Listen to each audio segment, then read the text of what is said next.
So I have to really step back and not be annoying, obnoxious. You're pretty quiet, so you're far from it. It's not about me being noisy or obnoxious. It's just about asking way too many questions or. What is so funny, Chloe? What? Are you laughing about this conversation or something that in your head or? Oh, no, I saw something else. I'm sorry. Oh, okay. No, I'm sorry. Continue. I'm sorry. Sorry, I forgot what I was talking about. Oh. Asking new people questions. Oh. Yeah, it's just a matter of like, I need to know everything about you. It's kind of thing. Like, are you headed home? Why? We need to talk. I just like to know what makes people tick. I feel like your reasons for knowing people are probably more altruistic. I'm not sure. They may appear so. Higher Effie, it's like, I want to know what predicts people so that I can, I don't know, smooth them around or make them happy or something. That would be ENFJ for sure. I don't know about INFJ. I think it's just a matter of I'm really uncomfortable around new people. And when I don't know what to expect from them, it's kind of, I feel weird. I can't relax until I know them. Cool. That actually is something similar. I'm like different words, but similar things I think I've heard from other INFJs. I can be scared a lot. Like I'm gonna go walk down the street, and some time ago I think there was a handicapped guy who was smoking a cigarette, like rolling down the road, and I get scared that he's gonna attack me. And like it took me a second to realize, hey, that's a handicap. It's not likely gonna happen. So I'm more scared than I should be, for sure. Probably less scared than I should be. So are you would you say you're fairly paranoid? Me? Yeah. Do you struggle with paranoia at all? Like as in maybe, like let's say someone all of a sudden takes an interest in you and is asking you a lot of questions and stuff. Do you like kind of roll with it, or do you also wonder like why do they want to know all this stuff? Or it depends. Like with that INFJ, he got me really creeped out, so I had to lock him out. Depends. For other people, mostly they're not so interested. Like, so it doesn't really make me paranoid. I wouldn't define I don't know what to predict, but I wouldn't define it as paranoia. Just something I do normally. Are you paranoid? Yeah, I can be. In a sense, like when somebody's really into you? Well, with like online interaction, I think it doesn't freak me out as much now, but before, it's like I don't know what kind of life these people live. I don't know what they spend most of their day doing. I don't know, like how creepy they are, and so some things that people would or some people have brought up in conversation and stuff, kind of is alarming. I'm like, I'm not so sure I feel comfortable talking to you. So, well, I had a funny experience with an ENFJ. We were like, and she's a girl my age, and we were trying to, she would look at me trying to figure me out, and I would be looking at her trying to figure her out, and the kind of iffy thing going on when you expect somebody to like you, kind of to know where you're headed. And then we were both kind of checking each other out, and then we ended up hating each other just because there's so much unpredictability. Man. Like you can't really expect of what's gonna happen because the person doesn't reveal herself. Are you you feel like you're more reactive as Yeah. like, yeah, I can definitely relate to that. So yeah, it depends on the person who I'm interacting with, their actions is what they'll get from me most of the time. People don't like that. Occasionally, I don't know. Occasionally, I see people that I'm interested in, and then I have no problem in kind of pursuing them and asking them questions. But that rarely happens. Like somebody that I'm really interested in and ready to start a conversation.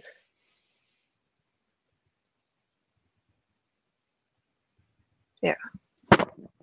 Rarely.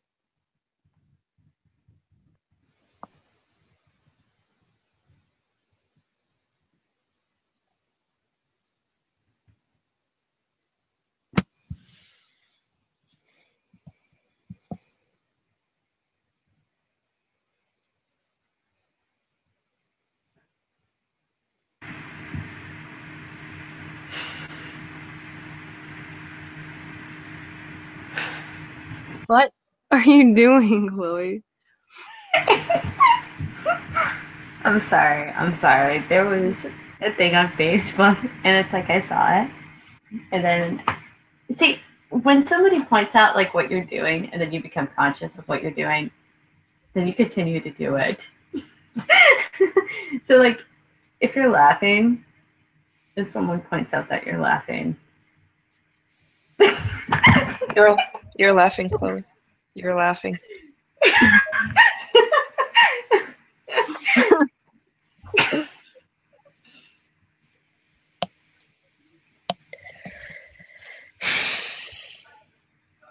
Today I thought that I was an INTJ. I took the test and I got INTJ, and I was just like, yes, I'm an INTJ. I'm totally an INTJ. You should let that ride. Just play the part. Yeah, you should play that for a few days. That would be pretty funny. That actually could be beneficial. It can help rein in. If you feel like maybe your NE can get a little too out there, it could maybe help narrow things. Because if you're trying to like see or act like an INTJ, maybe you'd feel like more, I don't know. I mean, I tried it, and then like for 1 hour, I successfully did it correctly. What did you just sit there like this and stare at a wall? No, I will solve the world. I did that sort of, but then I talked to other INTJs, and I was just like, I'm convinced that I'm an INTJ. Audra, do you ever wonder if you're INTJ? So I wonder if I'm an INTJ? Yeah, do you ever wonder if you're INTJ? No, not really. I can act like an INTJ, but I don't think I am one. Okay. When I was like a teenager, I think that I went through an INTJ phase. But I think a lot of ENTPs do. Mm-hmm. Your follow-through just seems... INTP, yeah. Mm-hmm. When I was younger, I had more follow-up, though, honestly. Yeah. There's a lot mellower than a lot of the other ENTPs that come in here. And also I've noticed that you have... it seems like you have a lot of follow-through with the things that you've pursued. But I don't really know. I don't know a whole lot about you. You have more of like a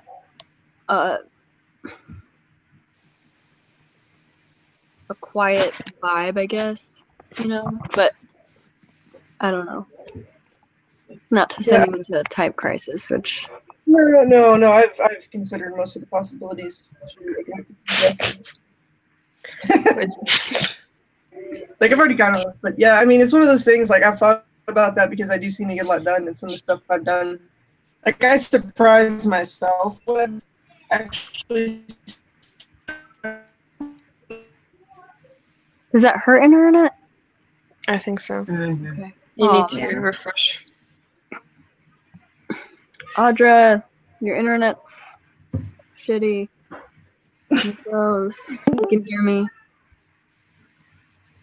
And then the INFP enters. Is that Annie? Yes, she is beautiful.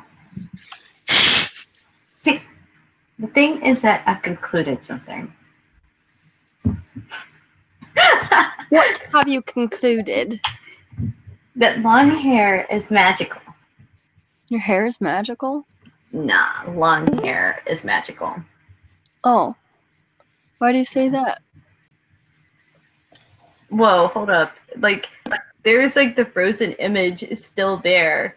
And then Audra is still here. Yeah.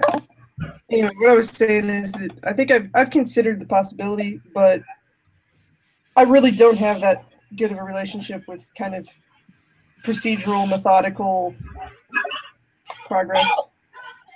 Like, I do things, but I don't practice. Like, all the things I've accomplished, like, based on anybody, whatever they would have told me how to do them, I would not have accomplished them because I didn't do all the methodical things to get there. Which I always, it's like, I think that's definitely a difference. I do accomplish things, but I do kind of do them in a any kind of seat in my pants, not the way I was supposed to way. Well, that could also be intuition in general. I think SI with TE would probably be way more methodical and whatever with their approach to getting things done, whereas I think with tuition you kind of just rely more so on that than needing some concrete thing to... Yeah, I mean, all the INTJs I know are amazingly fact-filled. That's one of the things that impresses me about them. They're very direct, and they know they usually do something, and they've obsessed over it, but they actually remember what they found out about it. Whatever. They don't do that at all. That kind of sounds like me, because then, like, I will obsess over something consistently, and then I remember facts about it. I remember random, like, useless facts about things that I wasn't interested in. But it's like I have to have, like, a strong interest. Back and forth. And the other thing I think that and this is in all walks of life, like, I kind of, my origin story is a little abnormal, so I didn't go through the 12 years of hell that is school, and I didn't have to be around a bunch of people that I didn't like or weren't like me when I was younger. So I think in that way, I think I probably have some healthier, probably why I'm calmer and don't care as much about things. I feel like I present as if I was probably 10 years older than I am.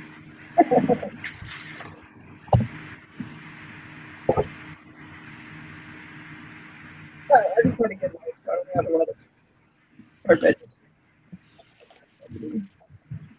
What? What? Kato, they're trying to convince me I'm an INTJ. Am I an INTJ?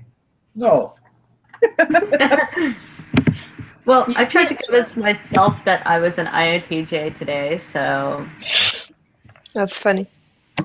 Yeah, because I was just getting shit done. I was like, you know what? I'm in super logical TE mode. I must be an INTJ.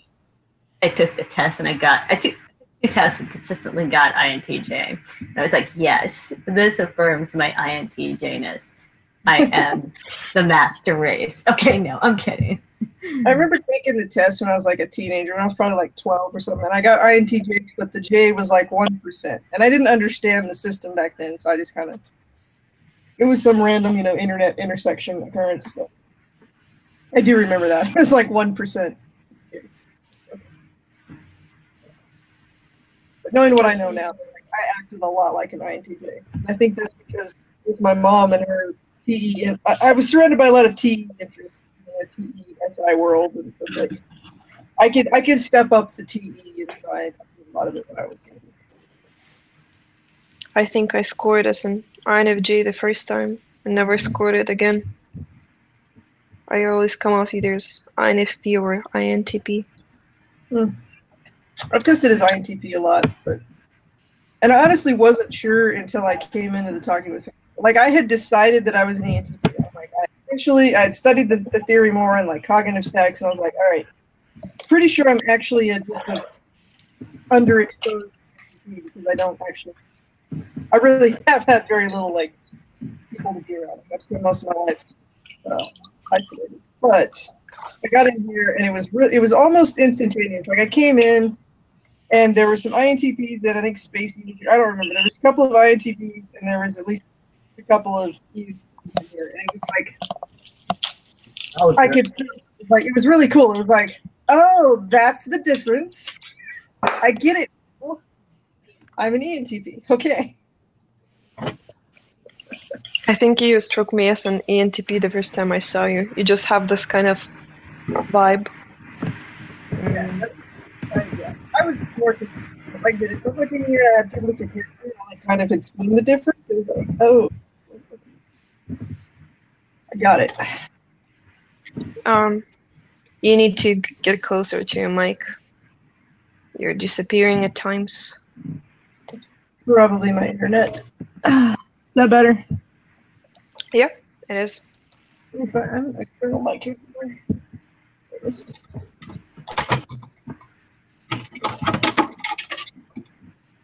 Who are you, the munching guy?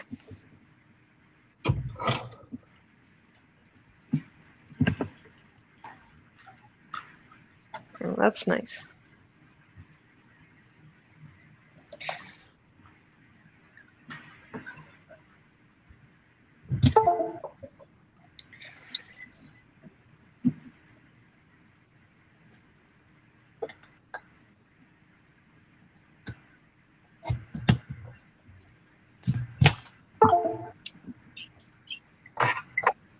I do have this idea. I need to find more INFJs in real life because they're kind of fun. So what's your plan? I don't know. An INTJ, you must have one. I don't actually have a plan. Just a vague idea that would be, amusing. So.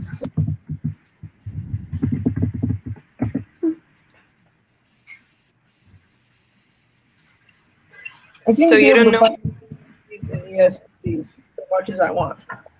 Oh, ESTPs? Yeah, I know lots of, and that has a lot to do with the things I do for fun. But and then I think I seem to have a surprising of actual ENTPs that are my friends in real life. But you haven't met, you're saying? You would? You haven't met ENTPs in real life? Hang on. Is it Jesse? I'm right there. White headphones. No, that's Elena. Elena. Oh, okay. Hi. Hi. I'm Kodo. Yeah. No, I Nice do to have. meet you.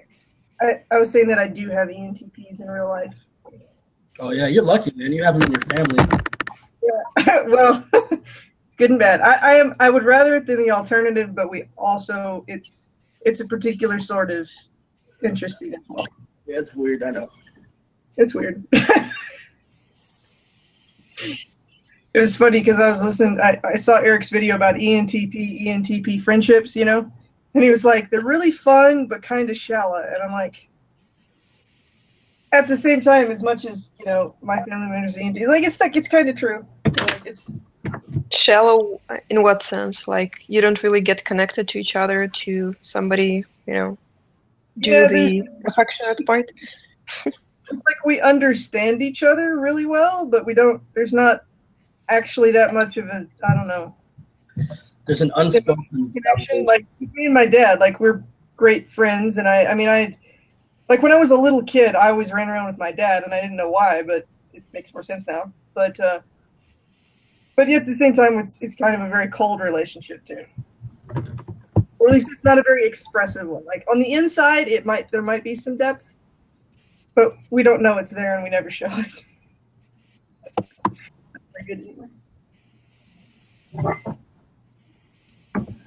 Does it produce kind of a paranoia for you?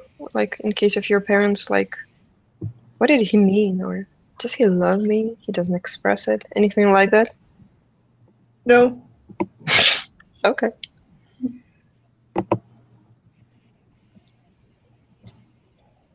Who are your parents, like, type-wise? My dad's an ENTP, and then my mom's like a ISTJ.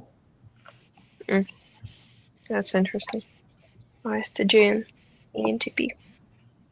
Yeah, How do they get along?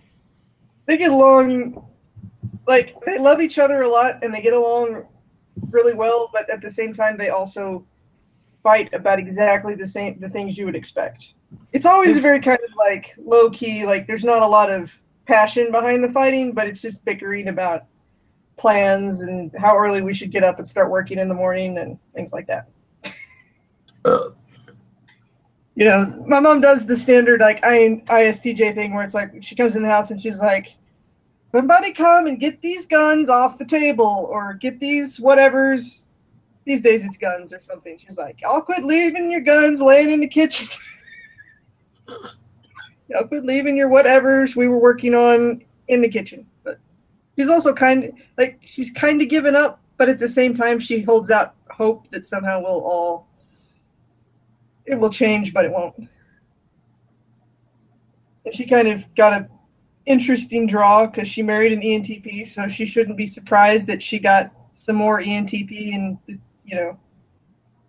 in the bargain, but she ended up getting 2 ENTPs and an ESTP. So yeah. we poke her FI like way too much. But Tertiary is like, it's the closest thing to like, because you can bug her, like whatever bugs her always bugs her, and she doesn't get it. That's what's funny. You know exactly how to get her goose, you know? And we do it a lot. That's fun. And we're really bad at cleaning house or anything like that.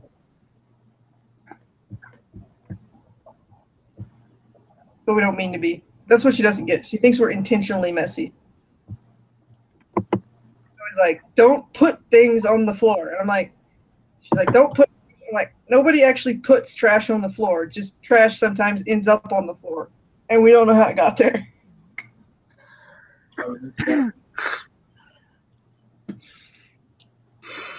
She doesn't believe me. She thinks we intentionally put it on the floor. Or wherever it is that it's not supposed to be.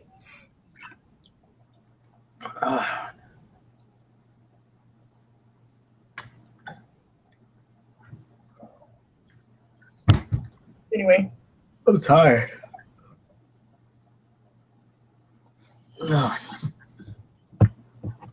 Yeah. My dad's like adopted, like unofficially adopted brother. I think he's an ENTP. Which makes perfect sense as to why they got along so well. Yeah. I kind of feel sorry for my dad. He had a bunch of insane sisters. That's all he had. Saying what? Niece? Sisters. He had 4 sisters, and they're all crazy. Yeah. Pretty sure everyone in my family is crazy, but my little brother. In a bad way. Like, there's good crazy, and then there's, like, bad crazy.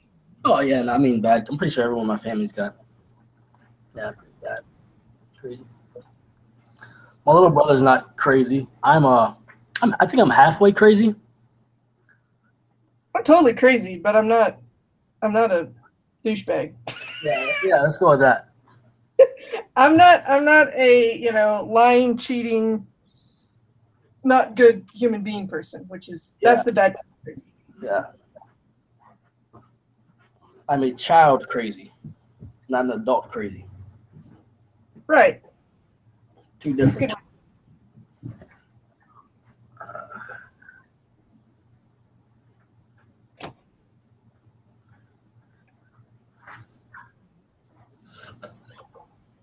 Oh, man.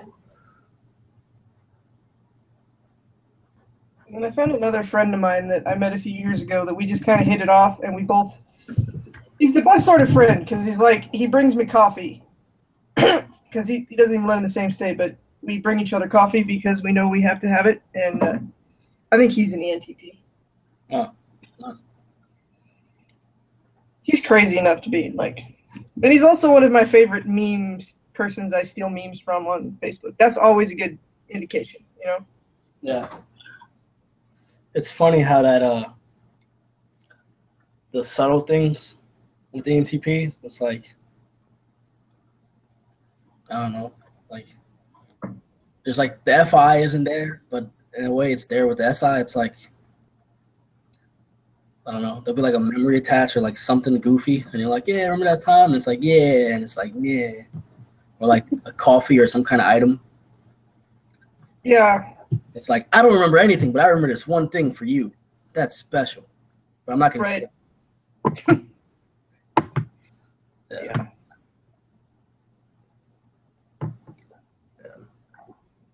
The most weird thing though is trying to like tell an ENTP that has no idea what you're talking about, like, because you want to go and you're like, I want to explain to you that you're an ENTP like me. Oh yeah. But that's a really strange conversation because the sort of stuff you're going to say is like basically what you tend to hide from the world, right? Mm-hmm.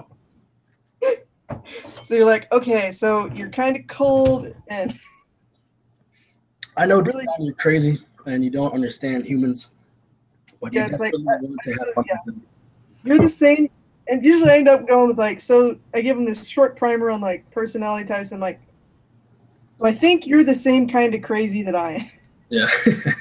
Our brains kind of work the same way. Yeah. And usually they get this kind of skepticism, like, could it be? Is it possible? Huh? They're like, I don't know.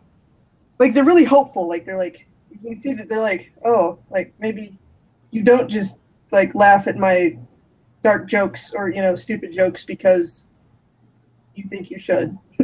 Yeah. I don't know. It's funny. I gotta get. I see y'all. Bless you. Oh, fine. Then be that way. See you later. Hey, Audra. Hey, Chloe. Okay, so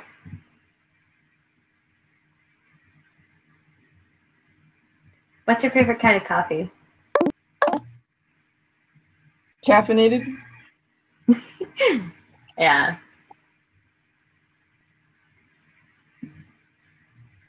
I mean, basically, like, good espresso is probably my favorite. Have you ever committed Sudoku?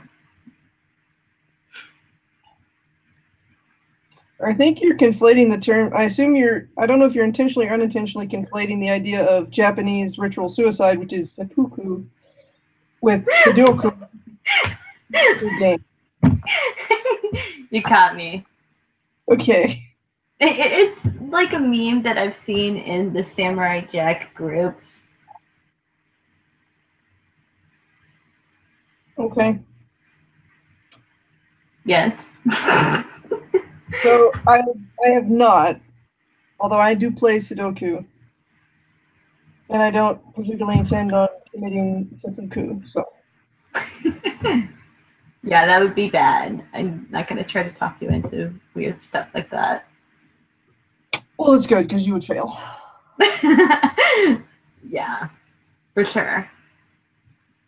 It would kind of be like a wasted effort because it's not really a good thing. I mean, I know people that are a bit more concerned with like Bushido than me, so I've examined Bushido pretty closely. Oh yeah, I mean, I'm kind of passionate about Bushido. You're what? I'm kind of passionate about Bushido. I mean, I think it's a good ethical thing. Just I think the whole killing yourself out of honor kind of is taking it very far. I mean, that's like an extreme form of dedication, and it's like, no, I'm not going to go that far for anything. I don't have that. Yeah, it's like I mean, I'll vaguely follow the honor code because I think it's like good for ethics, but when it comes to that sort of thing, it's like, nah, I ain't doing it. I have my own internal code, but yeah, the whole, like I said, I'm around people that have basically, like, they wouldn't go so far as to condone seppuku, but you know, I guess the figurative equivalent, they do kind of believe in. Like, and the whole, like, uncompromising, unquestioning loyalty to your master or whatever. And I'm just like, yeah, no, y'all can go jump off that cliff. Yeah. Like, I don't know if you've read like Shogun by James Clavell. No, but it sounds like it's good. It's a good book. But anyway, so like in the martial arts, like we're more or less required to read that book in my association. And the point is to understand the origins of like martial arts and Eastern disciplines and that sort of thing. And so I read it, and there's this scene where these samurai jump off a cliff to get their master's attention. Right? Like, that's the whole point. They're like, we need to get his attention because he was about to kill himself, but the reason he was going to kill himself was no longer important, no longer meaningful, so they had to get his attention and get him to stop. So they just started jumping off the cliff so he would pay attention. And, like, that particular passage was pointed out to me, and I was like, yeah, no. Like I said, they want, you know, their point was to convey that, like, you should have that sort of sacrificial loyalty to your instructor or whoever you decide to, you know. And I was like, no. This is kind of an interesting situation. It is an interesting situation because it's an extremely hierarchical system, and I'm an ENT smack dab in the middle of it. Oh no, I was talking. Oh, go ahead. Oh, well, it's just that somebody came and their video was on, but they weren't sitting there. Yeah, there he is again. It's like it appeared, but then no one was there. Hey, did you mean to come on here when it came on here? My internet just went down, so I didn't really leave the room, so it Oh. just went back up. That was so creepy. I was like, oh my god, it's a ghost. But it's not a ghost. But that's like the second, like, kind of iffy thing that's happened with you. First you got the robot voice, and then that happened. It's a conspiracy. Definitely.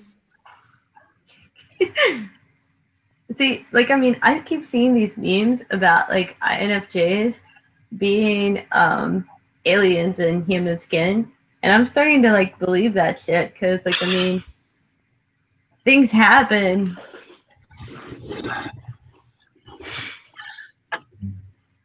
So, Audra, I assume you're already done talking about your parents. I'll talk about it again. Everybody kind of left, so.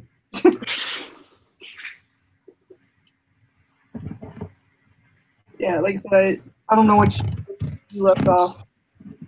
You were talking about the conflicts between the typical and expected. Yeah, it's just like TV stuff mostly. What mostly? Yeah, I mean, it's like I said, about how early to get up and get to work in the morning, about not putting things where they're supposed to be. One of my favorite phrases my mom does is, if you could just don't put, very clearly, don't put trash on the floor. And I try to explain to her that we don't put trash on the floor, but it just somehow ends up there sometimes. It's like more interesting to our physical behaviors than is actually there.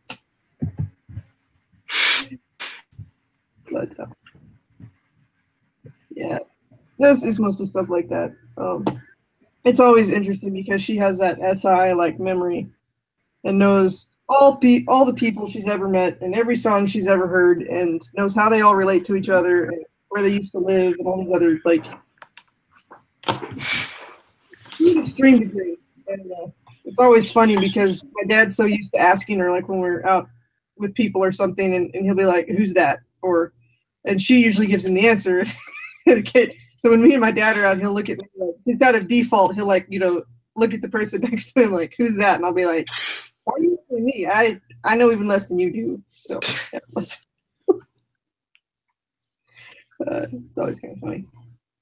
I have my grandma is an ISFJ, so also a Psi Dom, and it's funny how, you know, I treat her like she's old already. She's like 80, and I treat her like, you need to take this pill, and you then you need to take that, and I'm repeating it like 5 times. She's like, do you think I'm stupid or what? Like, I remember everything better than you do. And it's true. But I keep Yeah, it forgetting. is. So, I don't know if you heard what I said, but my mom ended up with, the lottery. She got 2 ENTP kids and an ESTP kid. So, 2 ENTPs and ESTP. yeah. Life isn't fair. So, yeah, she If I'm gonna have an ESFP child, I'm just gonna go hang myself. Yeah, she didn't get an ESFP, just an ESTP. That's probably better. Well, it's a house full of, so, except for my mom, we're all FI polar.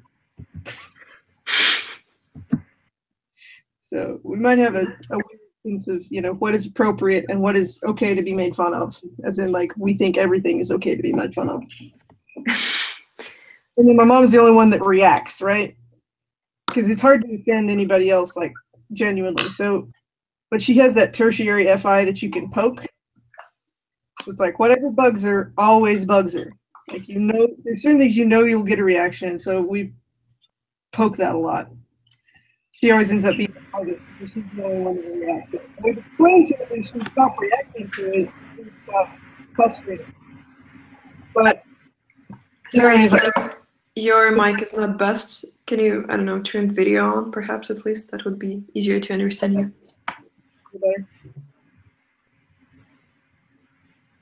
No?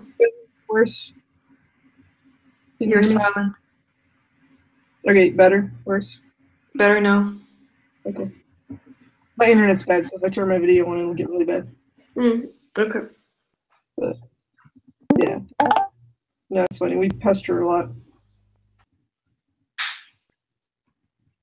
But she did kind of ask for it because she married an ENTP, so I'm like, the odds were there. But she does occasionally get frustrated and go, you don't have to be exactly like your dad. And I'm like, well, I didn't mean to be, but it turned out that way. I have an ESTJ dad and ISOJ mom. Oh, so you got the or is the ESFJ supposed to be everybody's mom? ISOJ. I have an ISFJ mom. Yeah, that's the standard mom or whatever. Kind of. Right. She's really nice, except, yeah, we have a few differences. Seems like I don't know, based on what I've seen, I'm like the first intuitive in the whole family. I don't know how that happened. Well, on my dad's side, like I've tried to trace back as much as I can and figure out what there is. I think on my dad's side of the family, I think his parents were ENTJ and maybe INTP. I think I pretty much have all ISTJs and ISFJs. Yeah, on my mom's side, there's a lot of that. Her dad is an ESTJ, I'm pretty sure, and then my mom, I think, is an ESTP. So it's an interesting combination. And then, like, her siblings, I don't know. What? Most of the siblings for like 2 generations back in that side of the family. There's a lot of TE and SI stuff. I think. I don't know. I forgot what it all said, but it kind of made sense. Like if you track the functions, like there does seem to be patterns as far as maybe not always the ordering, but as to which ones tend to be. I wonder which things you need to mess with to get a proper numbers or proper letters in your children. But I don't know where mine came from because they're all SI-DOMs or, auxiliary function. I don't have a SI at all. Right. I don't know. Maybe a neighbor.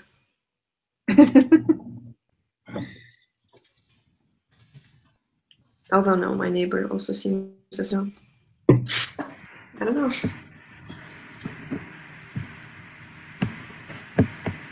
Although it's funny, like if you relate to certain functions, but at the same time, I still see like a lot of commonalities, like with my ESTJ dad, for instance. Certain things we do, they're kind of the same, but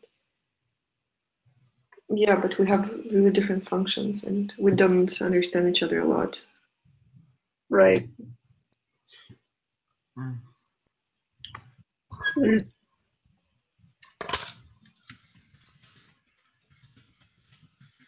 always interesting. What is your 5 Enneagram? What? You're a type 5 Enneagram, right? I'm not sure. It's either 4 or 5. 4 or 5, 9, in whichever order.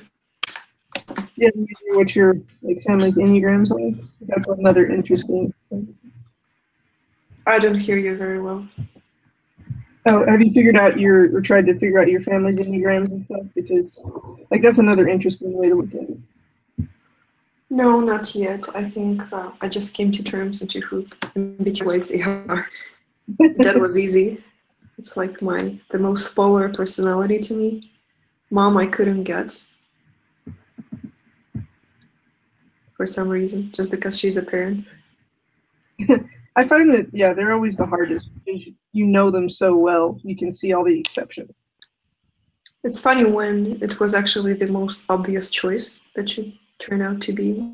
It made sense, but I always search for something more complicated. Right. Yeah, I found that my first guesses were probably right, but then I overanalyzed them for a long time. My dad was easy because all I knew was that whatever I am, he is. So that one was easy enough. But my mom was the hardest. She does like display some of that ISFJ stuff, but I think that's just kind of standard mom behavior, some of it. But I'm pretty sure she's actually an ISTJ. Mm. I'm more or less positive. Like the only other thing she could be would be an ESTJ. ESTJ. But I think she's an ISTJ. Does she swear a lot and call you names? She doesn't swear. She's not an ESTJ.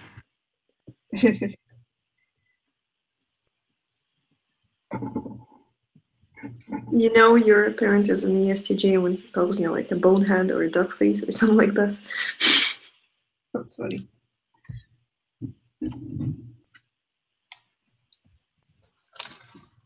Yeah, she's funny. What I find about her is that she notices like she doesn't swear, but she notices when people actually do, and it drives me because I don't know. Because to me, it ends up in the form of language, right? And I actually go out in the world more than she does. So, like people talk and they say bad words and whatever, so I don't even pay any attention to it. I tell her this, but my internal monologue does, use those vocabulary words. But occasionally I'll forget and I'll like post a meme that has the F word or something, and she'll like freak out. She's like, "You gotta quit posting that stuff on Facebook," and I'm like, "I don't even know what you're talking about." So, talking to an SI dom freaked me out. Oh, Why? yeah. Because they've remembered like every single thing that happened and changed within the room. So I was watching a board and one thing changed and I was like, he wasn't looking, so he'll maybe notice. And I've asked him and he noted 5 extra things that I didn't even notice, even though I was watching them at the time of changing. Yeah, it's like they have it in HD. Yeah. Well, like talking to my mom about like when she comes over to my house, she walks in the house and she sighs, and the same way she does every time. Like they're very repeatable. That's another thing there. And she explains how I would be so much happier if the house was clean. And then she tries to explain. She's like, doesn't it bother you? Wait. You have to do something with your mic. Is that me? Yeah, I missed like half of what you said. Is it okay now? I've heard her. Still don't know about it. I don't know. Maybe it's mine. I don't know. I've heard her entirely. I can hear you very well in comparison. Hmm. Can everybody else hear me good? I hear you good.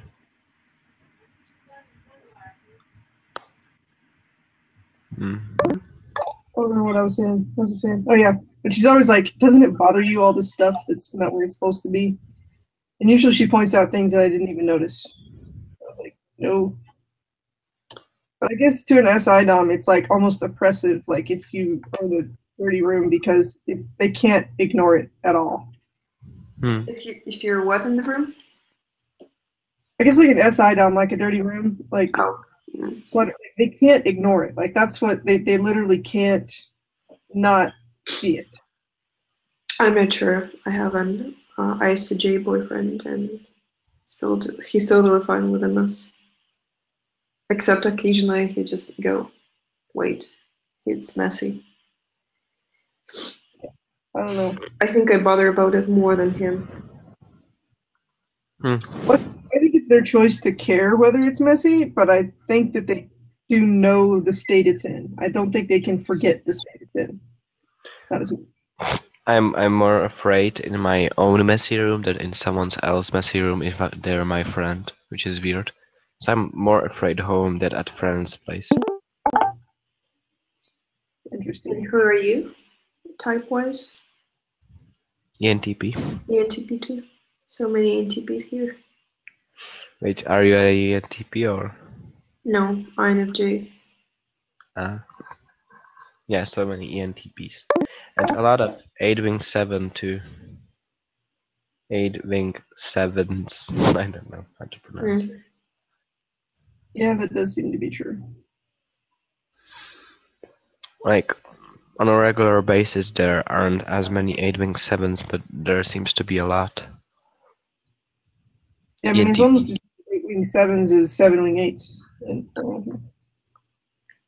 I think most frequently, excluding all of the super rare types, 2/3 of ENTPs are 7-wing 8s, and the remaining third is an 8-wing 7. yeah, with a few oddballs that are statistically insignificant. Exactly. I don't know, I think there's a small statistical, like probably there's a tiny little percentage in there, like 3-wing 3s. I don't know, based on the numbers I've seen, but they probably don't occur on the internet as much. They like continue to be ENTPs or something. A funny thing is that I occasionally notice that I'm an extrovert. Funny how that is, right? I'm just like all of this introspection and fuck the reality and just staying in my head for a very, very long time, all calm, all chill. I don't want to talk to anybody. And then there's just this one moment and I get super energized and everybody's like, whoa, whoa, whoa, why are you so energetic? Why are you doing so many fucking movements at the same time which are useless? Why are you talking so fast? Why are you saying so many things that are unnecessary to the whole sentence, including this whole sentence? Why are you like this? Why do you have the urgency to suddenly do things for no reason? I'm just tired and lazy for about 6 hours, and then I 2 hours just a dope energy drink of enormous energy without direction, and I just ran to the first source and my mind just screams, give me content, and it's so fucking So I Yeah. was like, yep, you're not an INTP. Yeah, before I met, officially, like I was telling them, it's like once I saw the difference between ENTPs and INTPs, like I came into the room and there's like 2 ENTPs and 2 INTPs. And I thought I was an ENTP, but I was still a little, it was still a unconfirmed hypothesis, right? Because I didn't have any external confirmation. And I kind of saw the ENTPs and the INTPs and I'm like, oh, now I see the difference and I'm clearly an ENTP. Yeah. But yeah, by yourself, you're like, well, I'm in my head all the time. Doesn't that mean introvert? Wait, no. But then I Yeah, can ENTPs are the most introverted extrovert.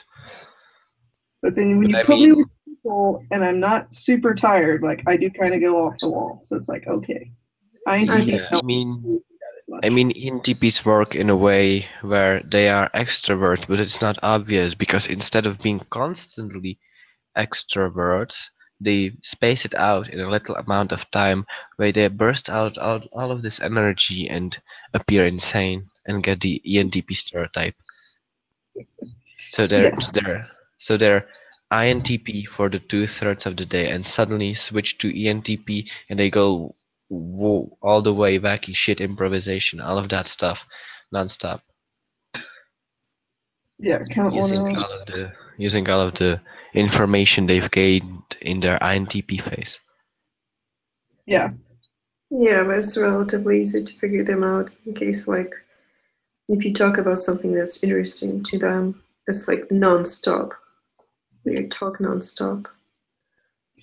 Yeah. INTPs are different here. Like, they would be interested and they would laugh and such, but yeah, it's not like they would talk a lot. Yeah, INTPs are one. It's more like a monologue. Fuckers. But they understand me. It's always kind of funny because there's two kinds of people that know me. There's people that think I am extremely quiet and never say anything. And there's people that think I probably talk too much. There's not a lot in between. Yeah, I can relate to that. I just laugh now when people meet me and they're like, "You're so quiet." I'm like, and what the would other you- group is like, why didn't you shut up? yeah. The other people are over there like snickering. They're like, "Oh, they have no idea." I think that's the ESTP and ENTP, but more ENTP behavior. Go big or go home. But you cannot go home when you're at an institution or at work, so you just keep quiet and think.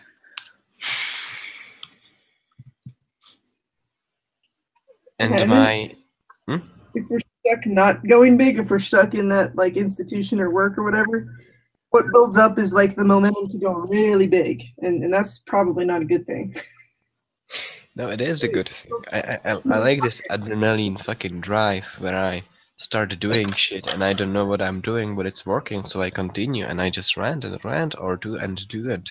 It all turns out and I finish and I have an A and the project's working or it doesn't, so I scrap it and make a new one and just go and go until I get to my INTP phase because some fucking ESTJ starts to debunk my fucking shit with loose ends and I start crying and turn into an INTP because when ESTJs arrive they fuck up your NE and TI and it's all sad.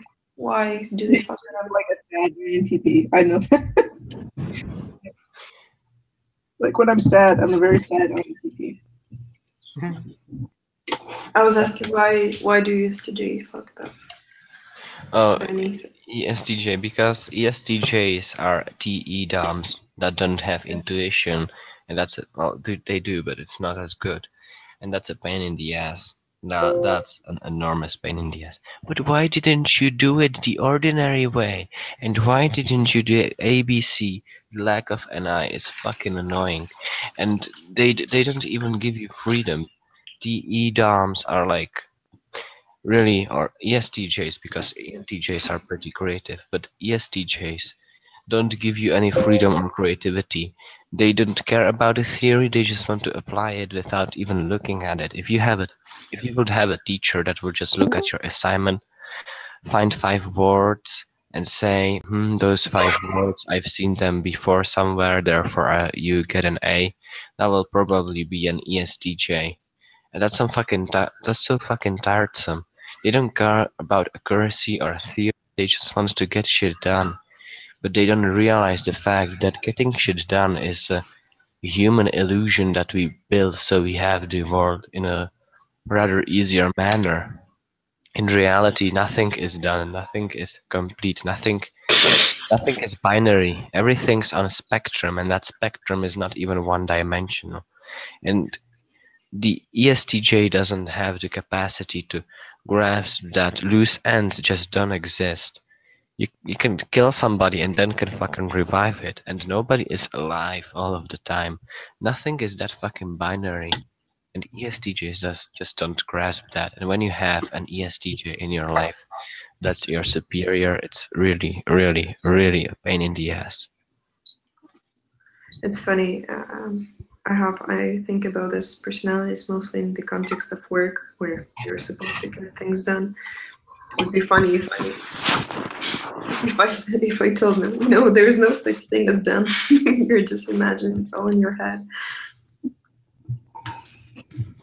They think we're delusional.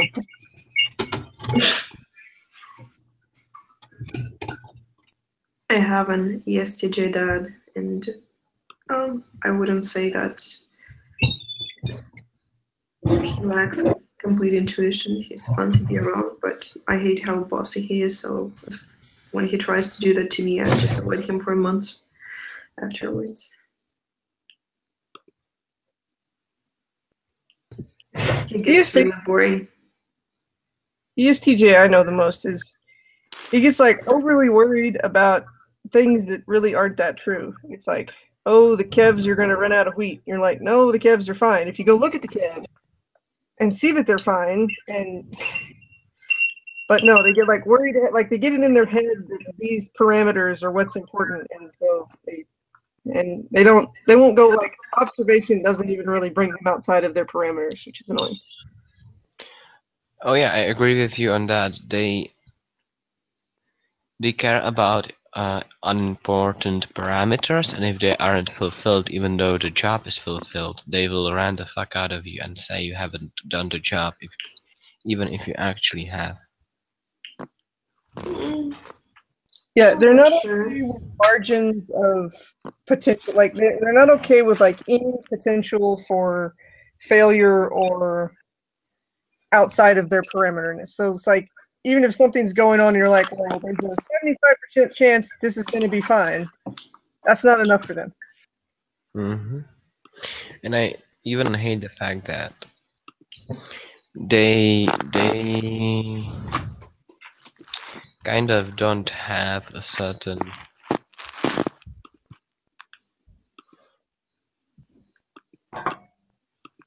they are, in my opinion, they are the least negotiable type. Yeah, that's a good way to put it. Because